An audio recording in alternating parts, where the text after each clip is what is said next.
Olá pessoal, eu sou a Prof. Karina e neste vídeo você vai me ajudar a determinar a área desse terreno.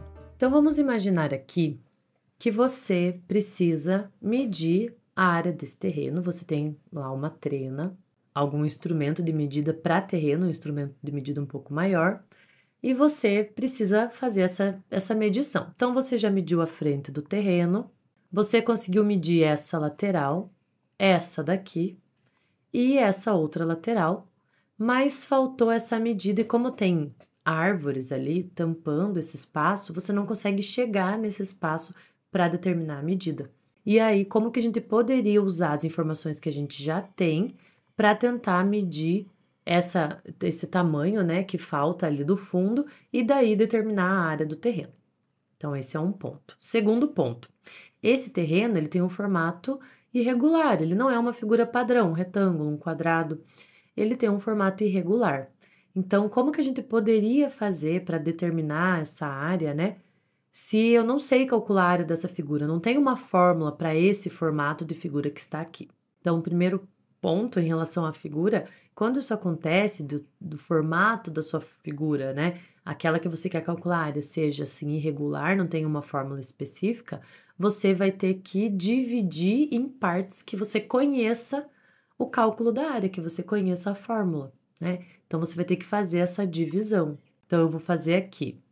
Vou passar uma linha até uma altura aqui e outra aqui, mais ou menos assim.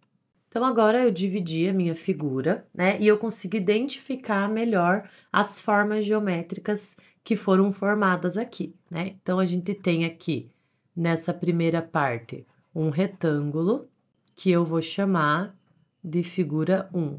Eu tenho aqui um outro retângulo aqui embaixo, um retângulo maior, que eu vou chamar de figura 2.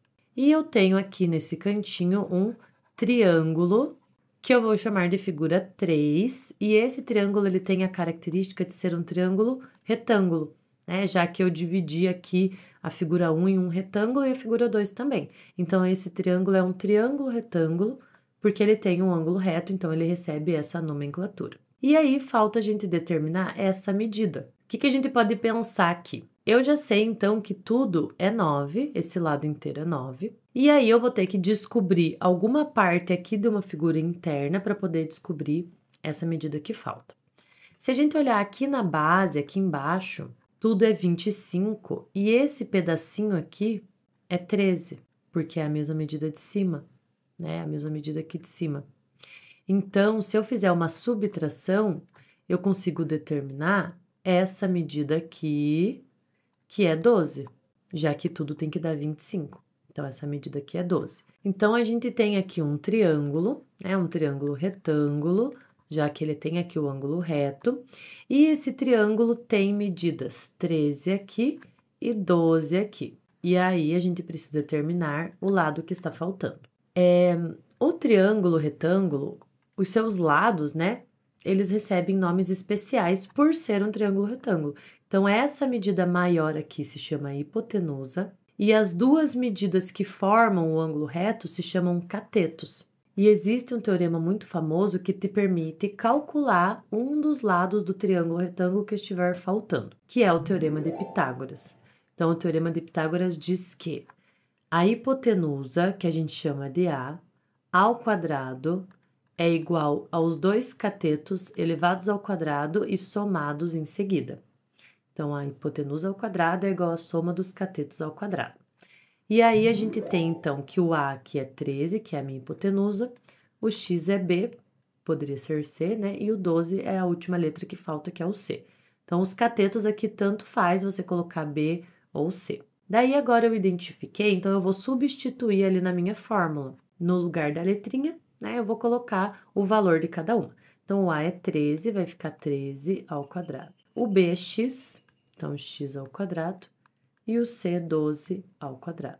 Assim como na expressão numérica, nessa equação, a potência também tem preferência, então eu vou resolver ela primeiro. 13 ao quadrado, que é 169, é igual a x ao quadrado, mais 12 ao quadrado, que é 144. Na equação, a gente sempre separa o número de letra, então o 144 vai junto lá com o 169, e quando acontece essa troca de lado, troca também o sinal.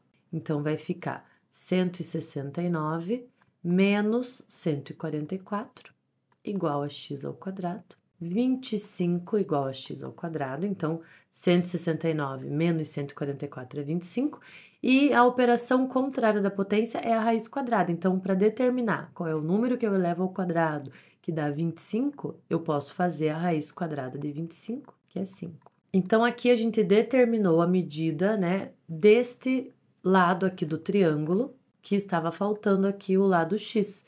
Então, essa medida aqui do meu triângulo vale 5.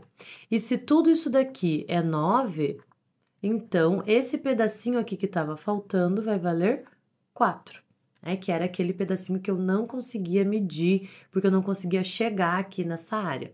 Então, ele mede 4 e agora sim eu posso calcular a área desse terreno. Então, eu vou calcular a área de cada parte e somar depois para determinar a área total.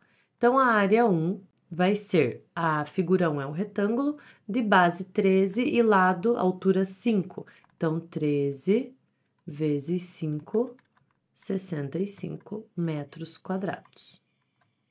A figura 2 também é um retângulo de base 25 e altura 4. Então, 25 vezes 4, 100 metros quadrados. A figura 3 é um triângulo. A área de triângulo é base 12 vezes a altura 5 divididos por 2. Então, 12 vezes 5 divididos por 2. 12 vezes 5 é 60, divididos por 2, 30 metros quadrados. E então, a área total da nossa figura é a soma das três áreas que a gente encontrou. 100 mais 65, 165, mais 30, 195 metros quadrados. Então, determinamos assim a área desse terreno. Então, é isso no vídeo de hoje. Se gostaram desse conteúdo, assistam os outros vídeos no canal. Obrigada e até a próxima!